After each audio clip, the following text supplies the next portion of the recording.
when the office tells you that you need to politic, there's something going on there that is not right.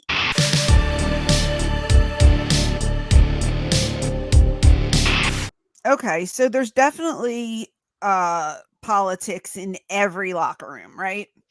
Some people tend to get into it more than others. I always try to stay away from it because it's going to bite you in the ass either way. You're going to get heat from the office or you're going to get heat from the boys, one way or another. Now, not so much in ECW, Okay. but in WWE, like everybody seemed to be politicking backstage, you know? I told you it was like apples and oranges. Like the ECW locker room, I don't know why. I don't know if it's because I was homegrown and I was comfortable there, and I had everybody was my friend.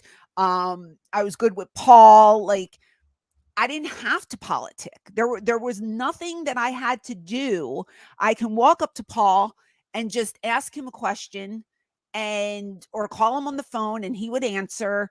It was very easy, very organic in that locker room. WWE, it was like you had to fight tooth and nail to Right. get somebody to hear you.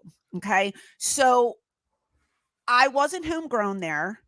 I didn't have a lot of friends that were there prior to me getting there. I had a few, you know. Um, when the office tells you that you need to politic, there's something going on there that is not right. Because to me, if you have talent and you're not a troublemaker and you get along with people, I feel like that should be enough. Yes.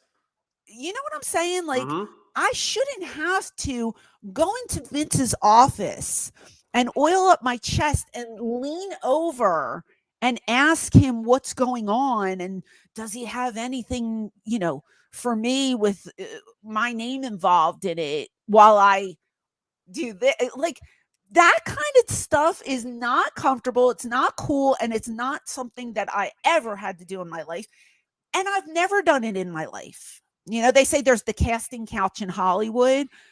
It's kind of that way in WWE if you think about it, you Yes. know? Oh, Now, absolutely. I'm not saying every single girl part would partake in that sort of thing. I know girls who have. I've heard stories about girls who have. I never did it, and maybe that's why I lasted for 6 months. Mm. Maybe, but I can honestly say that I would rather have done that than went the opposite way and got a push because Right. in my mind, I don't know if I could live with myself that way. But there are people who that it doesn't affect them, and that's fine. You know, I'm not trying to um throw stones at people. Like you do what you need to do to get to where you have to go. Right. For me, it wasn't that big a deal that I was in WWE. I didn't dream about it. I didn't aspire to get there. I could have cared less that I was booted. I didn't care. The one thing I asked Johnny Ace when he called me for my release is, "Am I going to get the Raw money?" Because when you went to Raw, you would get more money, and Right. I never got it because I didn't last a year or something. So I Oh, didn't that's get that money, which ridiculous. I was pissed off. But I didn't care that I was, you know, let go. I didn't care that I was released. Right. For me, like my values were higher, and I couldn't live with myself if I had to go and you know, go to one of the agents or go to Vince and be like, "Hey, here I am." So that kind of politicking, I don't dig it. You know, going up to the boss and saying, "Oh, that Chad man, he's the drizzling shits. I think you should push him from the main and put me on there." Ugh, why? Now, how much of that have you seen people I've do? seen it. I mean that's not even a new way of politicking. That's just straight up backstabbing and throwing somebody under the Yeah. bus. And there's a lot of it out there. I've seen it. I've heard about it. I've heard story again, you know, and I've seen a little bit of it in ECW with certain guys. I know everybody wants me to name people. I'm not naming anyone because No. they're all my friends now, and then that's water under the bridge between whoever. Um, but it happens, you know, and at one point some of the guys live their gimmicks and they think they're bigger than they are, and they will go rogue, and they will act like a baby, so to speak, and have a temper tantrum and cry and complain about what they think they should have. And ultimately, it's the promoter who gets the last word, Right. and that's it. Sometimes politicking works, sometimes it doesn't work. I think it depends on the people that are involved, you know? And may I say that there are guys that are high up, talking about the bigger Fed, WWE. They know who they can belittle Correct. and get away with it. So, I mean, it's another sense of, are you in that certain clique? Are you in that cool group? And if you're not, are you really going to be utilized? It doesn't matter how much talent you have. We talked about it on the main show. We've seen talent just get pushed to the side and not used because of whatever reason. Somebody in the office doesn't like them. Somebody, who knows? It happened to me. Right. And I'm not saying I'm not the most talented person out there, but I was willing to work and I presented ideas and they just didn't want to hear it. Now, politicking to the right person. Okay, so back in the day, you'd think, all right, such and such place on a card, I want to move up. I'm going to go to the booker and I'm going to sell the booker on me, maybe versus somebody else. Hey, give me this opportunity because I'm better than this guy.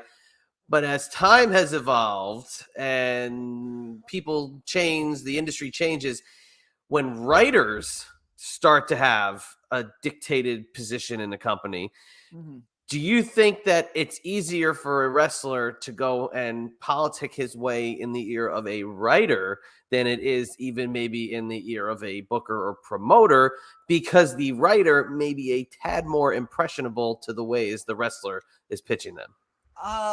Can I use me as an example for this one? Absolutely. Sure. Whatever you want. Because in ECW, the writers were basically Paul Heyman, Dreamer helped, and then we all had input. So Right. we were the writers. I mean, we didn't have people behind, in corporate writing and that kind of thing. WWE had a room full of writers. Okay. So when I was there, I couldn't tell you who was on the writing staff. The only person I knew was Paul Heyman, because back then he was a writer. He wasn't like the talent, just talent. Like he was an on air, but he was part of the writing group, right? Right. And every week I'd be there, not being used. Finally, Paul puts me in one of the promos, tells Vince, we need a set of boobs. I want Francine to be in this promo. Can she do it? Vince is like, yeah, that's fine. I go in this, the thing, and I think it was Shane McMahon sitting next to me. Oh, you got the loudest pop, because it was all guys and then me. And it was the first time I was seen since I had been signed, Right. and they put me on TV. That was the first time. So then Paulie says to me, I'm going to write you into this script and I'm going to see what happens. And so there's always a sheet taped to the wall. Mm-hmm. And I look and I see my name and I'm like, wow. Right. Then I go back a little later and it's crossed out. Oh, geez. So I was like, okay. So I had one writer on my team, which was Paul.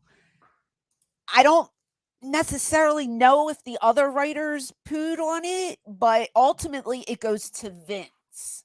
So the writers can write whatever they want. Vince can go, no, we're not going to use that today. And Right. that's it.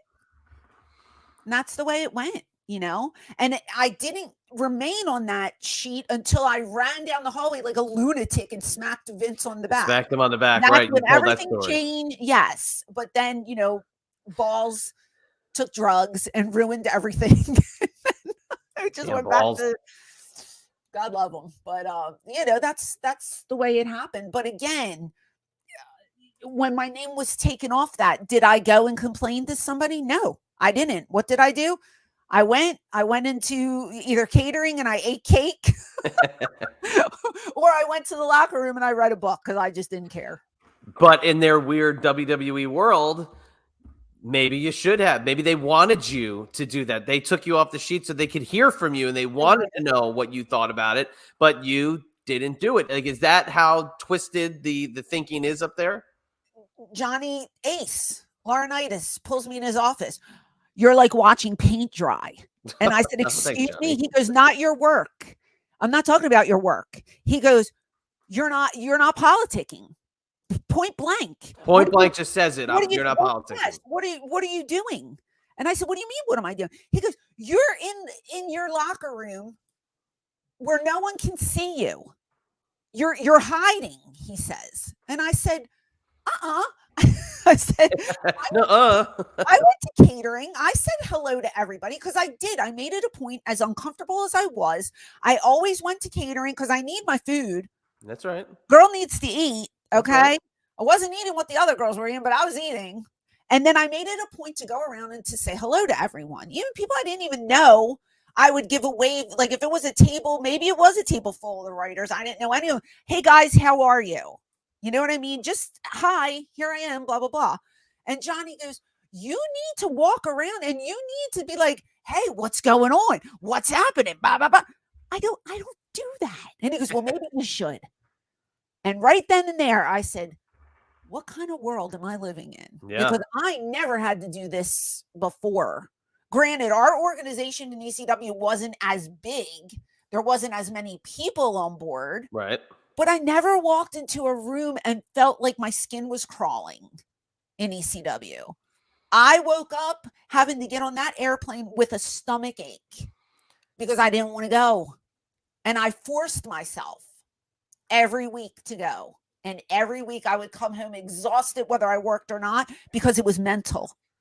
It wasn't just the travel and work and not sleeping. It was the mental aspect of thinking, what the hell am I going to do to prove to these people that I can work?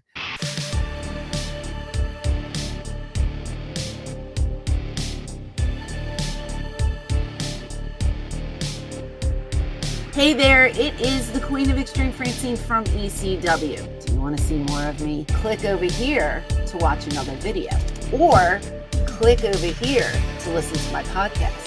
And as always, thank you for your support.